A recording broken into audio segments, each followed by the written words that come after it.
ये जो सामने देख रहे हो आप, उसको विजय स्तंभ कहा जाता है। अच्छा। इसको बनवाया था महाराणा कुंभा ने। कुंभा ने। एक्चुअली क्या है, ये रतन सिंह और अलाउद्दीन खिलजी की जो लड़ाई हुई थी, उस लड़ाई में क्या है, किसी को कोई फायदा नहीं हुआ। 16,000 लेडीज के साथ पद्मिनी यहाँ जिंदा जली थी। ये कुछ में कहते हैं जैसे आपके हमारे बारे में बात कर लेते हैं अपन, आपको हमें कोई नियम पता नहीं है तो आप हम फॉलो नहीं करेंगे। बिल्कुल तो सही। मुझे तो कोई नियम पता ही नहीं, तो मैं फॉलो क्यों करूँ। और अलाउद्दीन खिलजी क्या जात से मुस्लिम था, और हिंदू रीति रिवाज कहता है 13 दिन मनाना है, जलाना भी है। पंच तत्वों से बना है, पंच तत्वों में लीन होगा तो दूसरा जन्म होगा। बिल्कुल सही। और वो अलाउद्दीन खिलजी क्या जात से मुस्लिम था, वो 13 दिन मनाना जानता ही नहीं था। तो कोई नियम पता नहीं तो फॉलो नहीं करूँगा। नहीं तो यहाँ उसने ना तो किसी को जलाया ना दफनाया। अच्छा। और जब ना जलाओगे ना दफनाओगे तो दूसरा जन्म होगा नहीं। और जब दूसरा जन्म नहीं होगा तो हॉन्टेड।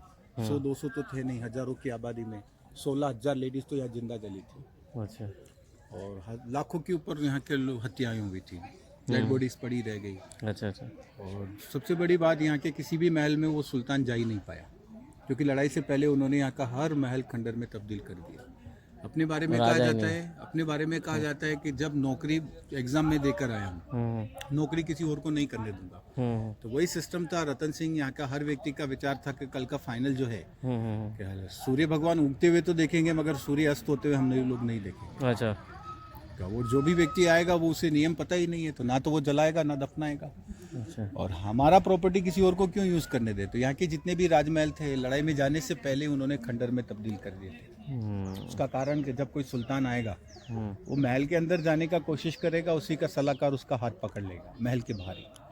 क्योंकि आप सुल्तान और ये खंडर, इतिहास कहता है खंडर में भूत रहता है, सुल्तान नहीं रहता है। अच्छा। तो किसी महल में वो एटीट्यूड के कारण जा ही नहीं पाया, क्योंकि वो सुल्तान था। और दूसरी बात है, उसने को कोई नियम पता नहीं था, तो ना किसी को जलाया ना दफनाया। और वो समय हो गया 1303 से 1433, 130 साल ये हॉन्टेड भी रहा है। 130 साल। फिर 130 साल के बाद एंट्री हुई महाराणा कुंभा की। और वो कुंभा जो यहाँ से ब्लड रिलेशन थे, कि मेरे बाप दादों की प्रॉपर्टी पे भूत रहता है, जो हमने सुना है। तो यहाँ कुंभा आए, उन्होंने शमशान में नौकरे स्थापित किए। अच्छा। पहले इसको नौकरे बनाया गया पब्लिक को बुलाने के लिए, कि पब्लिक जब आएगी, पहले डरती थी। आज आपके हमारे बारे में भी कहा जाता है कहीं कोई हॉन्टेड हिस्सा है, और कभी अपने परिवार को आप हम नहीं लेके जाएंगे, क्योंकि सुरक्षित नहीं है। तो अपने परिवार को सुरक्षित भी रखना है। और 9 ग्रह के अनुसार 9 मंजिल बनाया गया। फिर अलाउंस किया, आत्मा को कंट्रोल करने का एक यंत्र यहाँ स्थापित कर दिया गया। अच्छा। फिर यहाँ पब्लिक को बसाना है, मगर पब्लिक पूरी तरह से यहाँ नहीं आ पाई। फिर क्या किया जाए, तो कुछ ऐसी बातें होती है, कभी कोई नाम मैच नहीं करता है, तो उस नाम का दूसरा नाम भी रखा जा सकता है। सही। तो वो महाराणा कुंभा जिन्होंने उस समय 2 स्टेट जीते थे, मध्य प्रदेश और गुजरात, दोनों स्टेट से विजय हासिल हुई थी। और उस विजय के उपलक्ष्य में उन्होंने ये विजय स्तंभ का निर्माण, विजय स्तंभ नाम दिया।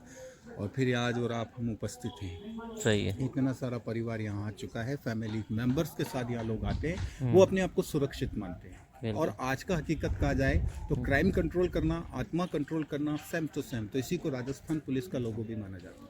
अच्छा। ये विजय स्तंभ उस जमाने में, इतिहास कहा जाता है 90 लाख रुपए कुंभा ने लगाए थे। क्योंकि ये जो फोर्ट बनाया, वो इस फोर्ट का जो रजिस्ट्रेशन है वो एकलिंग जी के नाम पर है, महादेव के नाम पर। अच्छा। और वो बप्पा रावल जिन्होंने ये सारा फोर्ट का रजिस्ट्रेशन महादेव को समर्पित किया गया। कि जब भी मेरे परिवार में नेगेटिव थिंकिंग का राक्षस जैसा भी पैदा होगा, पॉजिटिव भगवान जैसा भी पैदा होगा। और मेरा तो रिकॉर्ड कहा जाता है, मुझे खुद को तो अमर होना नहीं है, मगर मैं अपने वंश को जरूर अमर करूंगा। तो इतिहास में उनकी 365 संतानें थी, 80 रानियां थी। उनका रिलीज हुआ इतिहास, सिग्नेचर तो यहाँ हुआ, और वो सिग्नेचर रिलीज हुआ रावलपिंडी में, पाकिस्तान। अच्छा। आज भी यहाँ का कुल देव स्थान एकलिंग जी महाराज है। और कुल देवी हिंगलाज माता जो पाकिस्तान में, आज भी यहाँ के राज परिवार के लोग उसकी पूजा करते हैं। अच्छा। और उस कारणवश कुंभा ने भी सोचा कि 365 संतानों का इतिहास है हमारा, और अगर गलती से कोई व्यक्ति यहाँ आता है और वो भी कहेगा हमारी बापूती है, तो हम क्या जवाब देंगे। तो बापूती पर पैसा लगाओगे अधिकार मिलेगा। तो कुंभा ने इस नगर का शुद्धिकरण करने के लिए इस टावर में उस जमाने का 90 लाख रुपए का खर्चा किया था। 9 मंजिल बनाया गया, 90 लाख रुपए। इसका हाइट 122 फीट है, और 157 सीढ़ी बनाए नियमानुसार चढ़ने के लिए। आज हवा में भी शुद्धिकरण है। इसका इतिहास कहता है ये सम्राट अशोक से भी यहाँ जुड़ा हुआ है। तो वो सम्राट अशोक, जिनका अशोक चक्र यहाँ देखने के लिए मिलेगा आपको, 3 शेर देख रहा हो सामने। अच्छा। तो 3 तो ओपन दिखाई देते हैं, चौथा छुपा रहता है। जैसे विजय स्तंभ, 90 लाख रुपए। इसको यहाँ स्थापना करने का कारण है कि एक समय ऐसा था, ये हॉन्टेड भी था, और शुद्धिकरण के लिए शमशान में 9 ग्रह स्थापना करने का कारण है हवा के शुद्धिकरण का। और यहाँ का इतिहास कहता है आज भी कुछ पल ऐसा है ये हॉन्टेड भी है। अच्छा।